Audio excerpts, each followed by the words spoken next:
Leitura 248 Ezequiel 7 a 9 Projeto 365 5 de setembro de 2023 Ezequiel 7 Ezequiel predisse a completa destruição de Israel. O mau e o orgulhoso finalmente serão banidos. Mesmo que pareça que Deus ignora o mal e as pessoas orgulhosas, tenha a certeza de que o dia do julgamento virá, da mesma maneira que aconteceu ao povo de Israel. Deus está esperando pacientemente pelo arrependimento dos pecadores, mas quando o dia do juízo chegar, nenhum ímpio sobreviverá. A sua decisão a respeito de Deus determinará o seu destino. Israel confiou em sua prosperidade e posses em vez de confiar em Deus. Então, ele destruiu a base de sua confiança. Sempre que começamos a confiar no trabalho, na economia, em um sistema político ou no poderio militar para garantir a nossa segurança, colocamos Deus em segundo plano. O povo de Deus permitiu que o amor pelo dinheiro o levasse ao pecado. Por esta razão, o Senhor destruiu a estrutura daquela sociedade. O dinheiro tem um estranho poder de levar as pessoas ao pecado. Paulo disse que o amor do dinheiro é a raiz de toda espécie de males. É irônico usarmos o dinheiro, que nos é garantido por Deus, para comprar coisas que nos afastam dele. É trágico gastarmos tanto para tentar satisfazer a nós mesmos, e passarmos tão pouco tempo buscando a Deus, a verdadeira fonte da satisfação. Deus garantiu a seu povo prata e ouro, mas este os utilizou para fazer ídolos. Os recursos que Deus nos dá devem ser usados para fazermos a sua obra e a sua vontade, mas frequentemente os usamos para satisfazer nossos desejos. Quando abusamos dos presentes de Deus ou usamos os recursos que temos de forma egoísta, perdemos o verdadeiro propósito que Deus tinha em mente. Este é um erro tão grande quanto a idolatria. O povo de Jerusalém tinha grande orgulho de seus edifícios, inclusive do templo. Este orgulho seria abatido quando os caldeus maus e incrédulos destruíssem as fortalezas e o santuário de Jerusalém. Se você estiver passando por uma experiência humilhante, saiba que Deus pode estar usando tal situação para remover o orgulho de sua vida. Ezequiel 8. A data dessa profecia aponta para 592 a.C. A mensagem nos capítulos 8 a 11 é especificamente dirigida a Jerusalém e seus líderes. No capítulo 8, está registrada a visão de Ezequiel levado da Babilônia até o templo em Jerusalém, para ver a grande maldade que ali estava sendo praticada.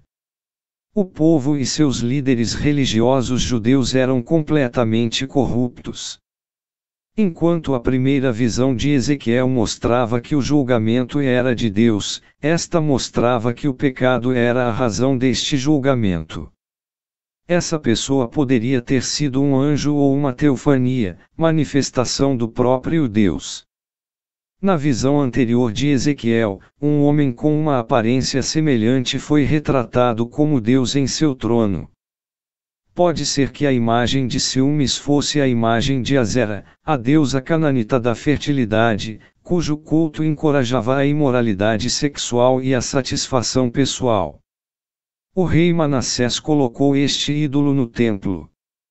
O rei Josias queimou o poste ídolo de Azera, mas certamente existiam ali muitos outros ídolos. Cena após cena, Deus revelou a Ezequiel a que ponto as pessoas chegaram na prática da idolatria e da impiedade. O Espírito de Deus trabalha dentro de nós de um modo semelhante, revelando o pecado que espreita a nossa vida. Como você se sentiria se Deus tornasse sua vida transparente hoje? Tamuish era o deus babilônio da primavera. Ele era o marido ou amante da deusa Ishtar. Os seguidores desta seita acreditavam que a vegetação secava e morria no verão, porque Tamuish havia morrido e descido ao mundo inferior. Deste modo, os adoradores choraram e lamentaram sua morte. Na primavera, quando a nova vegetação aparecia, eles se regozijavam, acreditando que Tamuish ressuscitara. Deus mostrou a Ezequiel que muitas pessoas não estavam mais adorando ao verdadeiro Deus da vida e Criador da natureza. Nós também devemos ter o cuidado de não desperdiçar tanto tempo pensando nos benefícios da criação, perdendo de vista o Criador. Ezequiel 9. Esse capítulo apresenta um retrato do julgamento vindouro. Depois de Ezequiel ter visto quão corrupta Jerusalém havia se tornado, Deus chamou um homem vestido de linho para marcar a testa da pequena minoria que lhe havia permanecido fiel e seria poupada da destruição. Então chamou 6 homens para sacrificarem os ímpios da cidade. Este julgamento foi efetuado sob o comando do próprio Deus. O que é a glória de Deus? É a manifestação do caráter de Deus, seu supremo poder, transcendência e perfeição moral. Deus é infinitamente superior aos seres humanos e às suas limitações. Ainda assim, Deus se revela a nós de forma que o possamos adorar e seguir. Querubim, no singular, é um termo usado para nomear uma ordem de poderosos seres angelicais criados para glorificar a Deus. Eles estão associados à santidade absoluta e à perfeição moral de Deus. O Senhor colocou querubins na entrada do reino para manter Adão e Eva do lado de fora depois de terem pecado. Representações de querubins foram usadas para decorar o tabernáculo e o templo. A tampa da Arca da Aliança era adornada com 2 querubins de ouro, que simbolizavam a presença de Deus. O querubim visto por Ezequiel deixou o templo juntamente com a glória de Deus.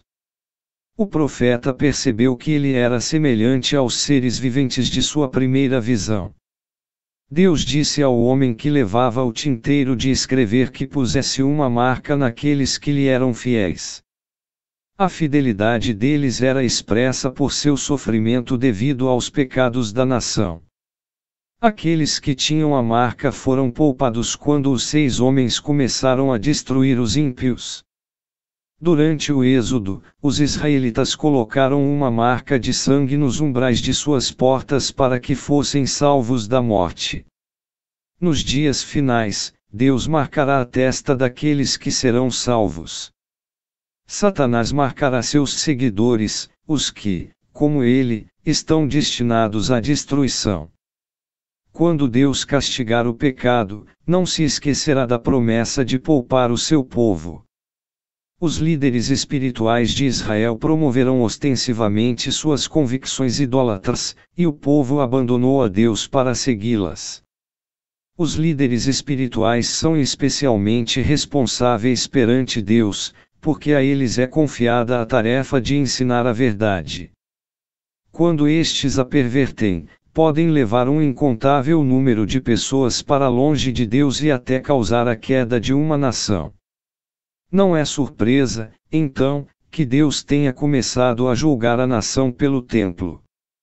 Como é triste pensar que no templo, o lugar onde deveriam ensinar a verdade sobre Deus, estavam ensinando mentiras. O povo disse que o Senhor havia abandonado a terra e não veria os pecados dos judeus. As pessoas têm muitas explicações convenientes para facilitar o pecado. Dizem, não importa, todos fazem isto ou ninguém jamais saberá. Você procura desculpas para o pecado. Justificá-lo é o modo mais fácil de cometê-lo, mas estes argumentos não convencem a Deus nem cancelam o castigo.